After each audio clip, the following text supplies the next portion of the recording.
Okay, nimejikuta tena hapa na katika video leo tutakwenda kujifunza essential Linux commands ambazo ni muhimu sana kwa mtu yote anayejifunza masuala ya cyber security au ethical hacking.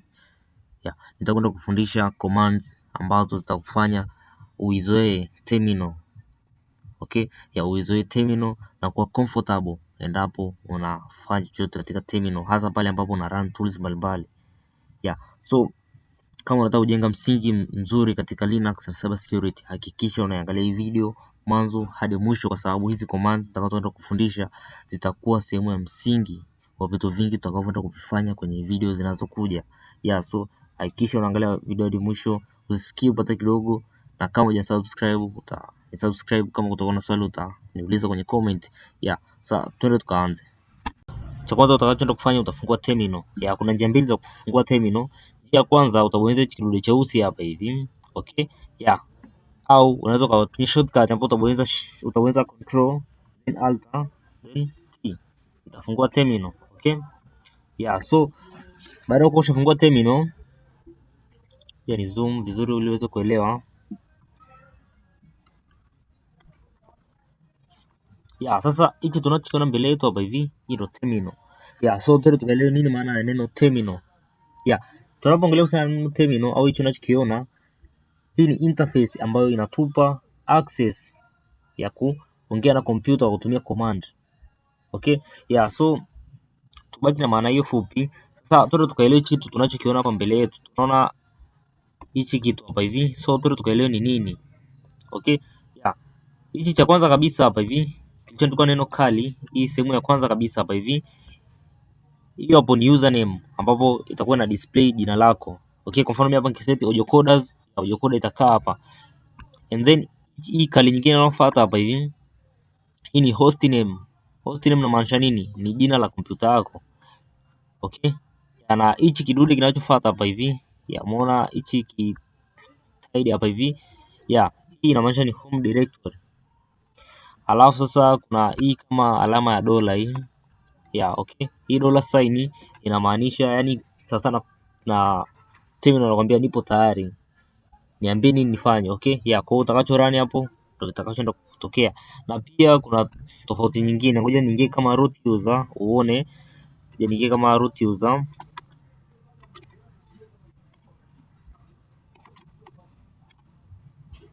Tukiingia kama root user tunaona hapa hivi, hii sehemu ya kwanza ambayo tulisema ni username imekuwa root. Okay, kwamba inamaanisha username yako ni root.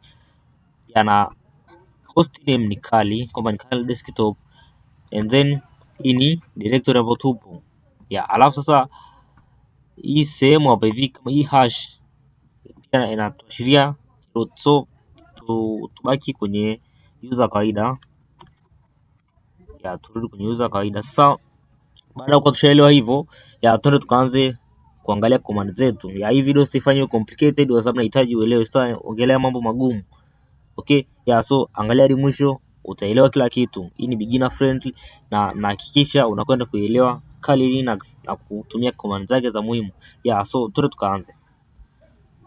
Sasa command yetu ya kwanza inaitwa pwd. Okay?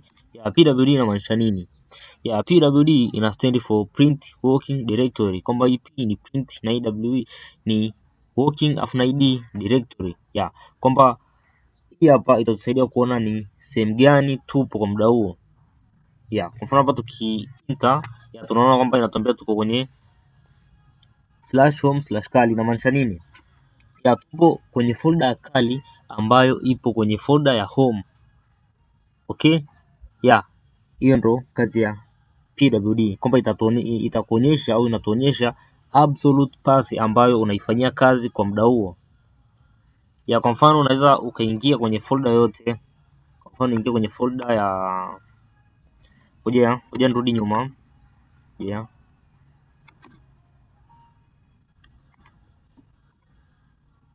Okay, nikirun pwd taona niko kwenye folder ya home.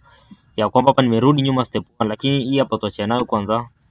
Tubaki kwenye pwd. Kwa hiyo tushaona pwd inatuonyesha absolute path ambayo tunafanyia kazi. Kwa nini hii ni muhimu? Iko hivi, kuna muda unakuta umeingia kwenye folder nyingi. Okay? Unakuta umeingia kwenye folder nyingi.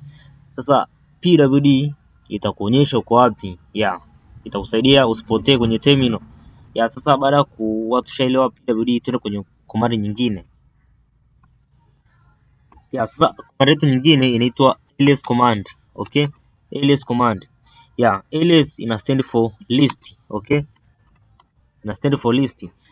So ls command itatusaidia nini? Ls command hii itatusaidia kuorodhesha folder zote na files zilizopo kwenye directory fulani. Kwa mfano hapa tukiandika ls command, tukiangalia tupo kwenye folder ya home, kwa hiyo tukienter itatuletea files zilizopo kwenye folder ya home. Kama tunaona tuna file moja inaitwa kali. Okay, kwa mfano turudi nyuma kwenye home directory. Hapa hivi tukirun ls command, tunaona tumepata hizi files na folders zilizopo. Umeona kwamba tunazo hizi zote hapa hivi. Hizi ni files na folders zilizopo kwenye home directory. Sasa kuna option za kutumia ls command. Kuna option kadhaa za kutumia ls command. Ni clear, na hii clear ni inamaanisha kwamba ifanye terminal iwe tupu, kwamba tunafuta kila kitu, kwa maana napenda kutumia. Sasa kuna options za kutumia ls command. Na option ya kwanza, sasa option ya kwanza inaitwa ls list au ls then /l. Kwamba inamaanisha nini? Hii /l inamaanisha kwamba ni long format. Kwamba tunaambia computer ituorodheshe ndio hizo listi zote au hizo folder na files zilizopo katika home directory yetu, lakini iweke kwenye long format. Long format ikoje? Ngoja tu run tuone tuletea nini. Tukirani tunaona imetuletea hichi kitu hapa, tofauti na mwanzoni ilituletea tu majina, kwa mfano desktop document, download music and more, lakini sasa hivi tunaona imetupa information za kutosha. Sasa tuzichambue hizi information chache ili uelewe ni nini. Cha kwanza kabisa hapa hivi tuna desktop. Okay, desktop hili ni jina la file au folder. Okay, na kinachofuata hapa hivi kuanzia hii August hapa hivi, hii hapa hivi ni time. Time I mean kuna tarehe hapa hivi, tarehe 10, then kuna mwezi, na hii hapa ni masaa. Okay, alafu hapa hivi kuna jina na owner. Okay, kwenye hizi kali hapa hivi. Sasa hadi hapo tutakuwa tushaelewa ls/l. Okay, sasa tuangalie option nyingine ya ls command. Sasa hii option nyingine itatusaidia kutuonyesha files ambazo zimefichwa, kwa sababu ukirun ls ya kawaida haiwezi katuonyesha hizo file kama kuna file ambazo zimefichwa, lakini ukitumia hii option nyingine itaweza kusaidia kuona hadi zile files ambazo zimefichwa na system. So inakuwaje? Ni ls. Okay, ls then /a. A inamaanisha nini? A inamaanisha all. List all, yani kwamba ina list hadi zile files zilizofichwa. Kwenye ls ilitupa option kadhaa, ilituorodhesha vitu kadhaa. Sasa tukaangalia kama kuna files ambazo hatukuziona. Ngoja tu run. Tunaona kwamba kuna files nyingi ambazo tulikuwa tujaziona. Okay, tunaona hizi vitu vyote huku tulikuwa hatujaviona kwenye ls ya kwanza. Kwa sababu tukiandika ls, okay, tukiandika ls tunaona ni vitu vitano tu hapa hivi, vitu kama 6. Akosa tunaweza kuona kwamba kuna vitu vingi. Sasa kuna tofauti hapa hivi. Tukiangalia kwa makini tunaona kuna sehemu zimewekewa doti moja na kuna sehemu nyingine zimewekewa doti mbili. Okay, ukiangalia kwa makini utagundua. Sasa hizi doti zinamaanisha nini? Tukiangalia kwenye files ambazo zimewekewa doti moja, inamaanisha current directory. Hizi zenye doti moja ni folder au files ambazo zipo kwenye current directory, kwenye folder ambayo tupo sasa hivi. Lakini hizi zenye doti mbili, kwa mfano kama hapa hivi, hii inamaanisha iko kwenye previous directory. Okay, na hii inatusaidia kuweza kutumia cd command, change directory command. So tutaenda kuangalia mbele kwa mbele. So hadi hapo tutakuwa tushamaliza kuangalia ls command. Vitu vingine tutavikava katika video zinazofuata. Sasa tuangalie command nyingine. Sasa command yetu ya tatu itatusaidia kuchange directory moja kwenda nyingine. Kwa mfano umerun ls, umeona file la downloads. Okay? Ya sasa unataka kuingia kwenye downloads na kuangalia kwenye download kuna nini. Sasa kivipi utatoka kwenye home directory na kwenda kwenye folder ya downloads? Ya hapo ndipo inakuja command moja inaitwa cd command. Ya cd command inamaanisha nini? Cd command inamaanisha change directory. Okay? Ya so tuone jinsi ya kutumia. Utaandika cd then utaandika folder yako, kisha unaangalia spellings. Okay? Ya hapo inaanza na herufi kubwa, lazima utaanza na herufi kubwa then utamalizia download. Okay? Ya so ukianza enter utaingia kwenye folder ya downloads. Ya tukiandika pwd tukiinter, ya tuko kwenye folder ya downloads ambayo iko kwenye nalia kali. Okay? Ya so hiyo ndo kazi ya change directory. Ya sasa kwa mfano ndo umeingia kwenye folder ya downloads na unahitaji kurudi nyuma kwenye home directory, unafanyaje? Ya ukihitaji kurudi nyuma unatumia cd, utaandika cd then itakurudisha nyuma. Okay? Ya na kwa mfano ngoja nikuonyeshe mfano hapa hivi. Ya sasa tukile mfano uko kwenye folder nyingi kama hivyo, umetoka kwenye home directory kwenye, yani kuna folder nyingi kama hivyo. Ya uko kwenye tools ambayo ipo kwenye nani zote hapa, kuna downloads, private, na pia kuna home directory. Ya sasa kama unataka kurudi hapa kwenye downloads utafanyaje? Au unataka kuja hapa kwenye private, utoke kwenye tools uje hapa kwenye private, kwa sababu ukitumia cd itakupeleka moja kwa moja. Sasa tunataka turudi hapo kwenye private, kuja nirudi nilipotoka. Okay? Ya sasa mimi nataka nije hapa kwenye private, itafanyaje? Sasa hapo ndipo tena tutakapotumia cd, option nyingine ya cd. Sasa tutaandika cd then utaandika vinukta viwili nukta mbili. Okay? Ya ukiandika nukta mbili hivi itakurudisha step moja nyuma. Tukibonyeza enter tutaona tuko kwenye private. Ya ngoja sasa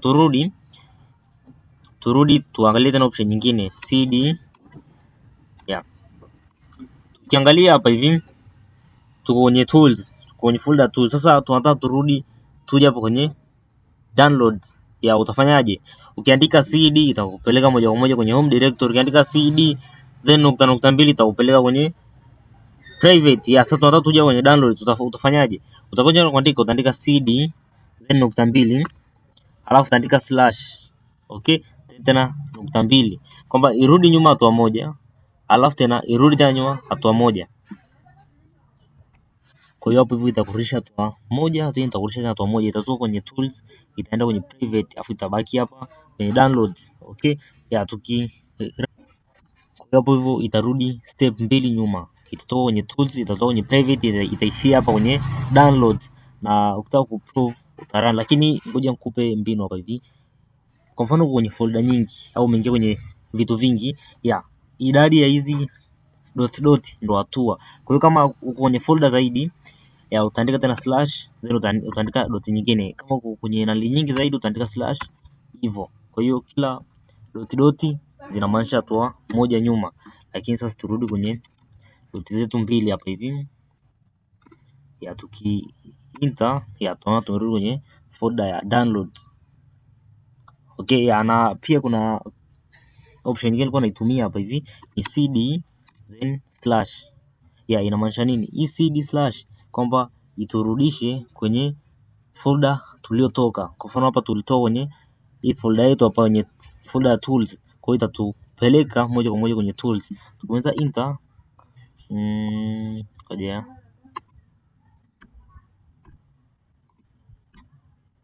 kuna kitu kijakaa sawa. Ya tunaona tukibonyeza enter tunaona imeturudisha moja kwa moja kwenye folder yetu. Je, ni clear kwa sababu screen imeweka kubwa. Clear. Ya sasa ngoja turudi nyuma kabisa. Ya tuangalie command yetu ya 4. Ya ila sasa kabla tujakwenda kwenye command ya 4 nikuulize swali. Kwa mfano unahitaji kutengeneza folder. Okay? Ya utafanyaje? Ya sasa hapo ndipo inakuja command inaitwa mkdir. Okay? Ya ina stand for make directory. Ya tengeneza folder. Kwa mfano hapa tukiandika hivyo and then tukaandika maybe vpn. Okay? Ya tukiweza enter itatutengenezea folder inaitwa VPN. Tukitaka kuangalia tutaandika alias. Tutaona kwamba tuna folder yetu mpya inaitwa VPN. Na ukitaka kuingia kwenye VPN ndo utatumia cd VPN. Okay? Utaenter, utakuwa umeingia kwenye cd VPN. Okay? Ukitaka kurudi nyuma ndio utatumia cd. Sasa hiyo ndo kazi ya mkdir, make directory. Sasa twende kwenye command yetu ya 5.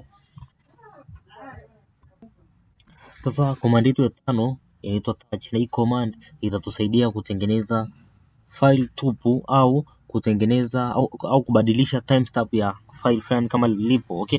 Command yetu inaitwa touch. Okay? Hii ndo command yetu. Kwa mfano tunataka tutengeneze folder, tunataka tutengeneze file. Kwa mfano tutengeneze file labda tuseme file.txt. Okay? Tukiweza enter itatengenezea file. Tukiandika alias tutaliona file.txt, tunaliona hapa hivi. Okay? Tunaona file.txt. Sasa hii touch inafanya kazi mbili. Kama file alipo itaunda file jipya, na kama file lipo itabadilisha timestamp. Okay? Sasa ngoja tuthibitishe kitu kimoja. Kwa hiyo kama file halipo itaunda file jipya, na kama file lipo itabadilisha timestamp. Sasa tuthibitishe, ngoja tuandike touch. Tuimalizie touch file.txt. Tukiweza enter, tumeona haijaleta error kwamba imebadilisha timestamp. Na tukitaka tujue kama imebadilisha timestamp, tutaenda kuna kitu kimoja kinaitwa start. Start. Then tuandike ile file letu hapo file.txt. Okay? Tukiweza enter, tunaweza kuona kila kitu. Tukiangalia kitu cha kwanza hapa hivi tunaona file. Hii ni jina la file. Size ni ukubwa. Ukubwa actually hapa ni 0. Okay? Sasa na kuna kitu kingine hapa kinaitwa access. Access ni muda wa mwisho kusomwa. Ndio maana hii neno access hapa hivi inamaanisha ni muda wa mwisho kusomwa. Alafu hapa kwenye modify ni muda wa mwisho kubadilishwa content. Okay? Na hapa change ni muda wa mwisho kubadilishwa metadata. Okay? Sasa tuongelee kuhusiana na access. Access nimesema ni muda wa mwisho kusomwa. Kusomwa inamaanisha nini au itabadilika lini? Itabadilika pale ambapo unatumia cat command, tail au command yoyote ambayo ita access na hiyo file yako. Na kwenye modify kivipi ina change au ni kivipi inaangalia muda wa mwisho ulio change metadata. Hapa hivi ni pale ambapo una change permission, owner au jina la file. Okay? Na hapa change time ni muda wa mwisho. Nimechanganya. Modify hapa kwenye modify ni muda wa mwisho kubadilisha content, na hapa kwenye change ndio hivyo, kwenye kuchange permission, ownership, jina, yani kuchange metadata. Sasa hadi hapo nadhani tutakuwa tushaelewa kuhusiana na touch command. Tuende kwenye command nyingine. Command nyingine command yetu ya 6 inaitwa cp. Cp inamaanisha nini? CP inamaanisha copy. Ina stand for copy. Kwa nini? Kwa mfano tukirun alias tuweza enter, tunaona tuna file yetu tulitengeneza inaitwa file.txt. Okay? Kwa mfano sasa tunataka tutengeneze pacha wa file.txt kwamba hata kama majina yatakuwa tofauti lakini content ziwe sawa, kwamba metadata ziwe sawa, timestamp, kila kitu ziwe sawa. Kwa tutatumia cp. Kwa hiyo hapa tukamtengeneze pacha wa file.txt. Tutaandika cp, then tutaandika file yako ambayo unataka sasa ikopiwe content zake, kila kitu chake. Utaandika file.txt. Then utaacha space mbele, utaandika kitu kingine, maybe niandike vpn.txt. Tukibonyeza enter, itakuwa imeshatengenezea. Tukirun alias tunaweza tukaona kwamba tuna file.txt na vpn.txt. Kwa tumeweka content, tungeona content ziko kwenye file.txt na vpn.txt ziko same. So unaweza kutengeneza content tumia command ambayo tutakuja kuzionyesha mbeleni ukathibitisha hili. So tuende kwenye command nyingine. Sasa command yetu nyingine inaitwa mv. Okay, mv command. Mv command ina stand for what? Mv command ina stand for move. Okay, ina stand for move, kwamba ina option kadhaa, yani kwamba ni kubadilisha kitu kutoka kwenye sehemu fulani kwenda sehemu fulani, kwamba tunaweza tukabadilisha folder kwenda kwenye jina fulani. Okay, tunaweza tukatoa folder kutoka kwenye sehemu fulani kwenda sehemu fulani, kwamba tukaihamisha kwenye directory fulani kwenda kwenye directory fulani. Na pia tunaweza kubadilisha vitu viwili kwa wakati mmoja, kwamba folder itoke kwenye directory fulani, na ikitoka kwenye directory fulani na huko inapoenda ikabadilike jina iwe jina fulani. Okay, ya so tunaweza kuona kwamba move command inafanya vitu vitatu. Ya ngoja sasa tukaelezee kimoja kimoja. Ya sasa cha kwanza niandike, ya tuangalie list yetu. Tukiangalia list yetu tuna kitu tunaitwa, tuna file moja inaitwa old name. Okay, tuna file inaitwa old name. Sasa tuende tukubadilishe hii old name iende kwenye new name. Ya ngoja tukajaribu, tuandike mv, tutaanza na option yetu. Option yetu kwanza ni tutaandika folder yetu ambayo tunataka tubadilishe, hii file yetu ambayo tunataka tubadilishe, tutaandika old name. Okay, old name.txt. Yeah, then iende kwenye nini, new name.txt. Yeah, so natumai tuki run command yetu, hii old name hapa juu, hii old name itabadilika kuwa new name. Kwa tuone tukibonyeza enter, ya kwa tukaangalia kama itakuwa imebadilika, tubonyeza ls, boom, tukiangalia hapo tunaona new name. Okay, na mara ya kwanza ilikuwa ni old name. Sasa tunaona kwamba move command imefanya kazi, mbadilisha. Sasa command yetu nyingine ya 8 ni rm. Okay, yani rm ina stand for remove. Okay, ya hii rm itatusaidia kufuta kitu ambacho kitaki, lakini kabla sienda kuelezea niweke warning, rm command haina huruma. Ya hii inafuta kila kitu, ukifuta ndio umefuta, kwa sababu kwenye terminal hamna recycle bin, kwamba eti ufute uikute tena kwenye recycle bin restore. Hapana, yani ukishafuta ndio umefuta. Jinsi ya kutumia, kuna option tatu. Ya kwanza ni soft. Kwa mfano unaweza kuandika rm then tufute hii file.txt. Okay, file.txt. Ya tukibonyeza enter itakuwa imeshafuta. Tukibonyeza ls, ya tunaona file.txt hamna. Sasa ya tu clear nikuonyeshe baadhi ya option. Kuna option mbili zimebaki. Ya kwanza ni rm then interactive mode. Interactive mode ni unaweka /i, kwamba kwa mfano tukiandika remove then tuandika hivyo, tuandike new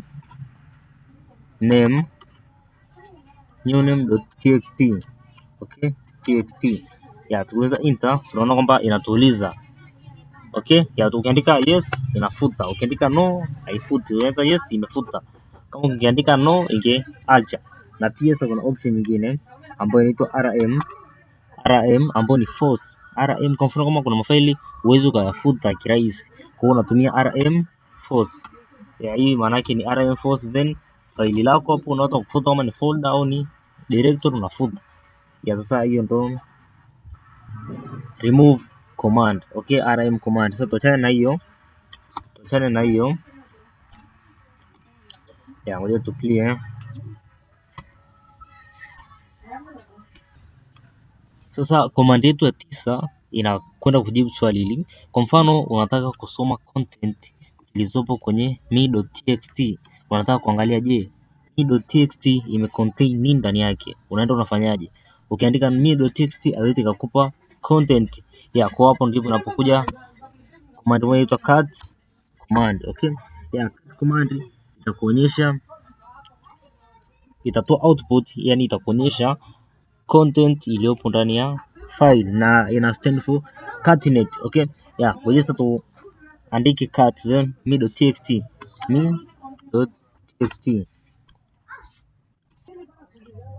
Tukiandika hivyo tubonyeza enter.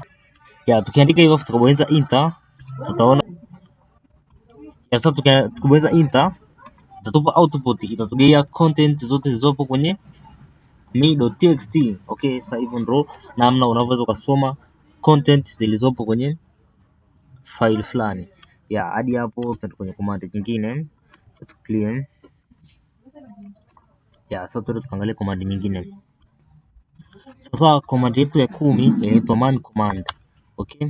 I mean man command. Man command ina stand for manual, okay? Ina stand for manual.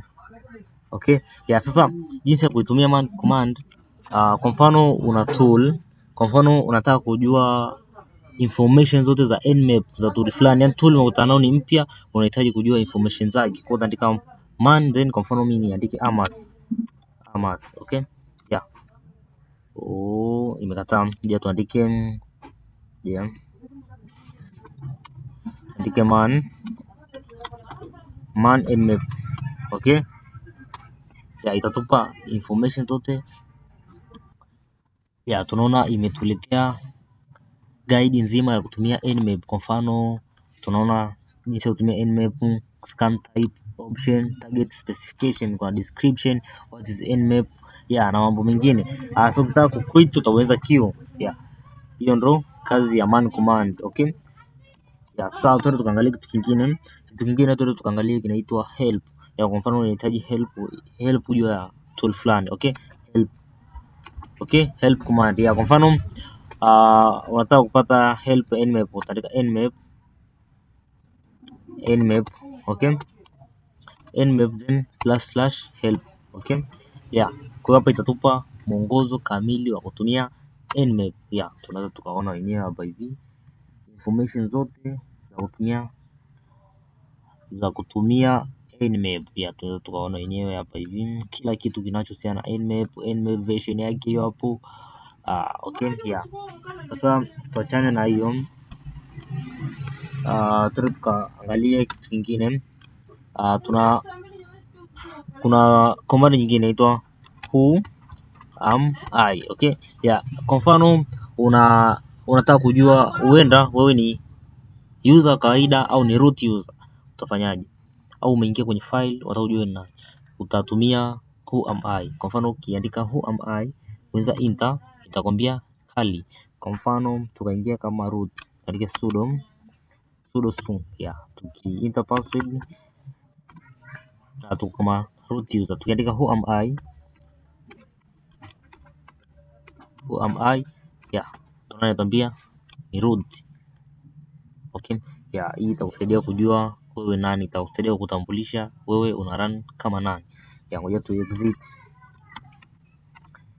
Turudi kwenye nani letu kawaida. Sasa tuangalie command nyingine. Command nyingine inaitwa nano. Okay? Kwa mfano unahitaji kutengeneza file na uleke content ndani. Utatumia nano command. Kwa mfano nano andike me.py. Okay? .py. I mean Python. Tukiweza enter tutaandika analiza Python. Kwa mfano tuandike print, tuandike printing, andike hello. Au unaweza kuandika chochote, andike namba. Okay? Na kusave utabonyeza control X then Y. Then utabonyeza enter, utakosha toka. Na kwa mfano tukitaka tu run katika Python me.py. Ukirun unaona output ya ile namba tulioiweka. Sasa hadi hapo niseme asante sana. Kama utakuwa una question au utaniuliza, na tumai kama hii video utaiangalia yote kwa makini, utafanya practice, itakusaidia sana. Tutakwenda kuandaa na video nyingine hapo, utaelezea command nyingi za masuala ya network na mambo mengine. So kama hujasubscribe, kuna question unaweza kuniuliza, utasubscribe, utalike. Asante sana, tutaangalia katika video zinazofuata.